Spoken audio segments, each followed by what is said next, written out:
ఆంధ్రప్రదేశ్లో కూటమి ప్రభుత్వం 2 ఏళ్ల పాలన పూర్తి చేసుకుని ఉత్సవాలు జరుపుకుంటున్నారు. బహుశా ఈరోజు తిరుపతిలో ఒక భారీ బహిరంగ సభ పెట్టారు. తర్వాత అమరావతిలో పెడతామంటున్నారు. ఆ తర్వాత విశాఖపట్నంలో పెడతామంటున్నారు. మొత్తం 3 సభలు. ఈ 3 సభల్లో కూడా ముఖ్యమంత్రి చంద్రబాబు నాయుడు గారు, ఉప ముఖ్యమంత్రి పవన్ కళ్యాణ్, నెంబర్ 2 ఉప ముఖ్యమంత్రి లేకపోతే ముఖ్యమంత్రి డిఫాక్టో ముఖ్యమంత్రి ఏదో ఒకటి, మొత్తం మీద ఇప్పుడు రాజకీయాలు అలా నడుస్తుంది కాబట్టి అలాంటి హోదాలో ఉన్నటువంటి విద్యాశాఖ మంత్రి నారా లోకేష్ వీళ్ళందరూ పాల్గొంటారు. సో ఈ 2 ఏళ్లలో గొప్ప విజయం సాధించేసాం, చెప్పినవన్నీ చేసేసాము అని పెద్ద పెద్ద ప్రకటనలు ఇచ్చారు, స్టేట్మెంట్లు కూడా ఇచ్చారు. కూటమి నేతలు చంద్రబాబు నాయుడు, పవన్ కళ్యాణ్, నారా లోకేష్ వీళ్ళందరూ కూడా మేము ప్రజలకు చెప్పినవన్నీ 2024 ఎన్నికల సందర్భంగా ప్రజలకు ఏమేమి వాగ్దానాలు చేశామో ఆ వాగ్దానాలన్నీ తీర్చేసామని చెప్తున్నారు. పెన్షన్లు ఇస్తున్నామని చెప్పేశారు, ఫ్రీ బస్ ఇచ్చేసామని చెప్తున్నారు. గ్యాస్ సిలిండర్లు సంవత్సరానికి 3 ఉచిత గ్యాస్ సిలిండర్లు ఇచ్చేసామని చెప్తున్నారు. గ్యాస్ సిలిండర్లు ఎప్పుడు ఇచ్చారు? సంవత్సరంన్నర తర్వాత. ఉచిత బస్సు ఎప్పుడు పెట్టారు? ఆగస్టు 15 పోయిన ఏడాది. అది సంవత్సరంన్నర తర్వాతే. సరే, ఎప్పుడే పెట్టినా సరే అధికారంలో వచ్చిన సంవత్సరంన్నర తర్వాత నుంచి పథకాలన్నీ అమలు చేస్తున్నాడు. ఒక్క పెన్షన్లో మాత్రమే వాళ్ళు చెప్పినట్టుగా 4,000 రూపాయల పెన్షన్లు అధికారంలోకి వచ్చి నెలలో నుంచే మొదలువేశారు. అది తప్ప మిగతావన్నీ కూడా ఓ ఏడాది తర్వాత, ఏడాదిన్నర తర్వాత అమలు చేస్తూ వచ్చారు. ఇక సూపర్ 6 కూడా పూర్తయిపోయింది, చేసేసామని చెప్తున్నారు. సూపర్ 6లో మొదటిది ఏంటి? 18 సంవత్సరాలు దాటిన ప్రతి మహిళకు నెలకు 1,500 రూపాయలు బ్యాంక్ అకౌంట్లో వేస్తామన్నారు. వేశారా? ఏ ఊర్లో వేశారు? ఏ మహిళకి వేశారు? ఎక్కడ వేశారు? ఇది చెప్పాలి కదా.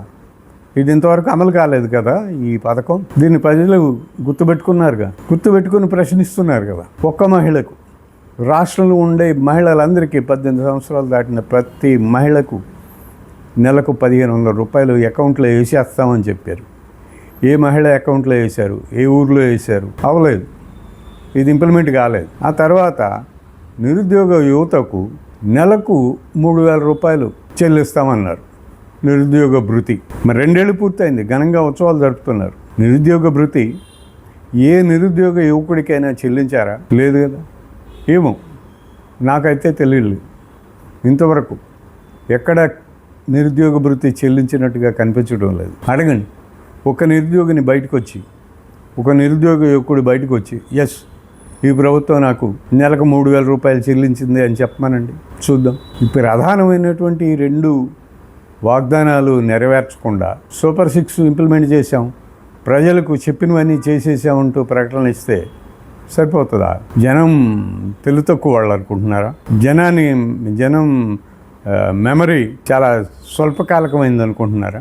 ఇది ఇప్పుడే జనం మర్చిపోయారా? 2024 ఎన్నికల వాగ్దానాలు, తెలుగుదేశం పార్టీ కూటమి, ఎన్డీఏ కూటమి చేసిన వాగ్దానాలు ప్రజలు మర్చిపోయారు అనుకుంటున్నారా? లేదు. గ్రామాల్లో అడుగుతున్నారు, ప్రతి మహిళకు నెలకు 1,500 ఏవి, ప్రతి నిరుద్యోగ యువకుడికి నెలకు 3,000 వేయి అడుగుతున్నారు. ఇవి ఇవ్వకుండా కూటమి పాలన 2 ఏళ్ళు విజయవంతం, మేము అదే చేసాము, ఇది చేసాము అని చెప్పినవన్నీ చేసేసామని చెప్తే నమ్మేది ఎవరు నమ్మాలి? ప్రజలు నమ్ముతారా?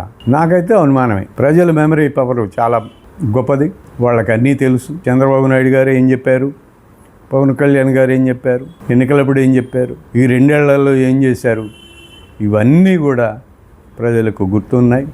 ప్రజలు గ్రామాల్లో ప్రశ్నిస్తున్నారు, అడుగుతున్నారు.